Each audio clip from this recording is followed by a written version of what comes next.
Olá, eu sou Maria Stefanu, sou historiadora, doutora em educação e professora titular da Universidade Federal do Rio Grande do Sul. Desde 2001, eu atuo junto ao programa de pós-graduação em educação, na linha de pesquisa História, Memória e Educação. Também sou integrante do grupo Transfopress desde 2013 e foi a partir desse coletivo que eu passei a me dedicar ao estudo da imprensa em língua polonesa publicada no Brasil. Esse tema não integrava o meu campo de pesquisas, mas foi uma provocação que eu julguei muito importante. Esse tema é inédito em minha trajetória de pesquisa, assim também como eu constatei que havia poucos estudos publicados sobre esse tema.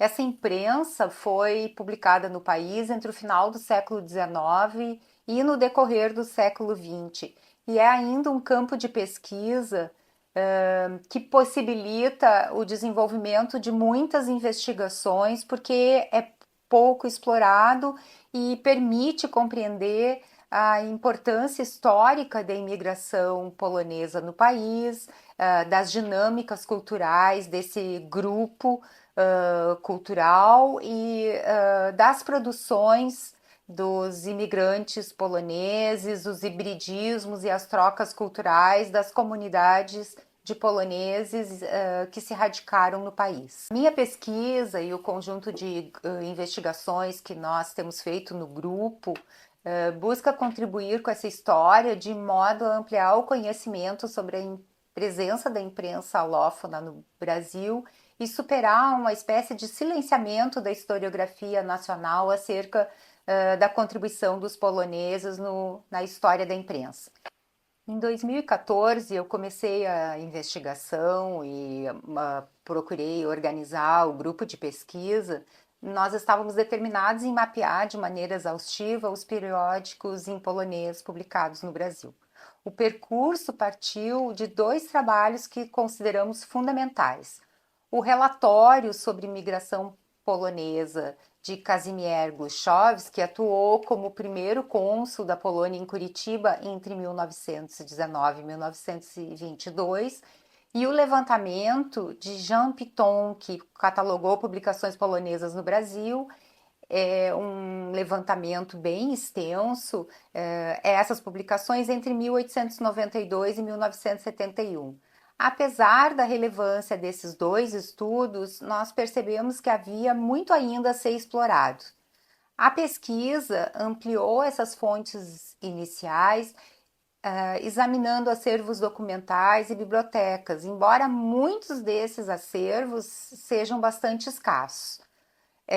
Nós procuramos mapear acervos físicos, materiais, mas também plataformas digitais, repositórios digitais, onde nós pudemos investigar se havia títulos da imprensa publicada no Brasil em polonês.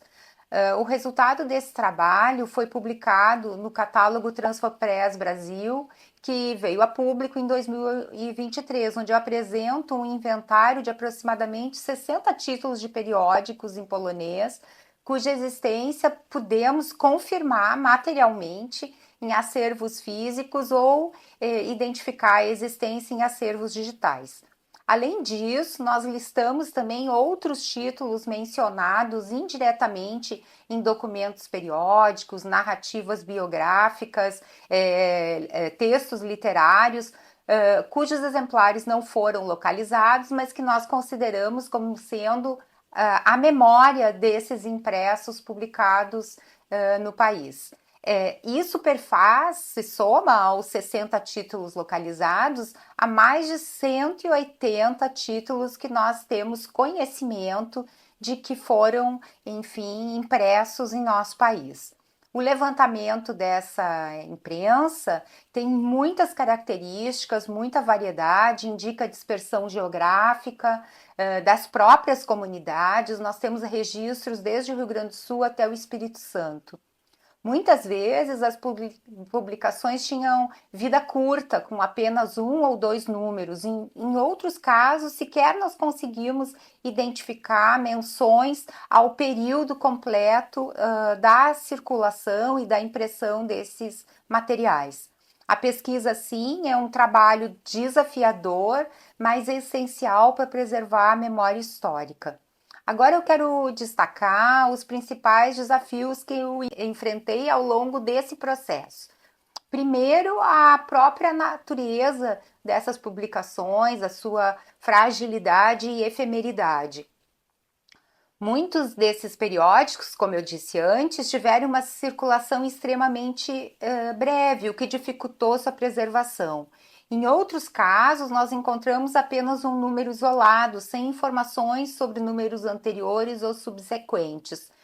Outro desafio importante é pensarmos a perda ou a destruição de acervos durante o período de censura e repressão política vivido no Brasil, especialmente após o decreto de nacionalização, ou seja, após 1938, quando as publicações em língua estrangeira foram proibidas no nosso país.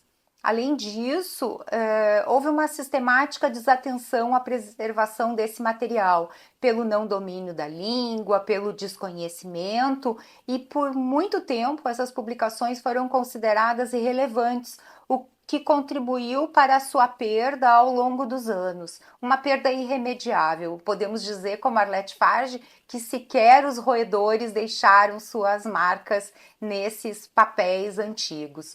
Outro fator complicado é a dispersão dos acervos, que eventualmente podem estar guardados em conjuntos particulares ou pequenas instituições, às quais muitas vezes os pesquisadores não têm acesso. Apesar disso, é possível afirmar que nós tivemos avanços importantes na pesquisa.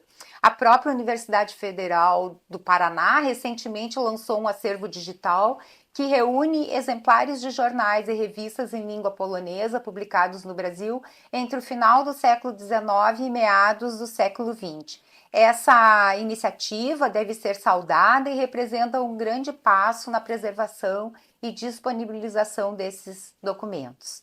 Assim, o objetivo principal do meu trabalho na rede Transfer Press foi criar uma base de dados confiável para futuros estudos sobre a imprensa em língua polonesa e também incentivar outros pesquisadores, uma vez que muitos títulos permanecem sem informações completas e é quase impossível reunir coleções íntegras desses periódicos. Espero, assim, que a minha pesquisa inspire outras investigações e contribua para ampliar o conhecimento sobre a imigração polonesa no Brasil e a sua rica produção cultural.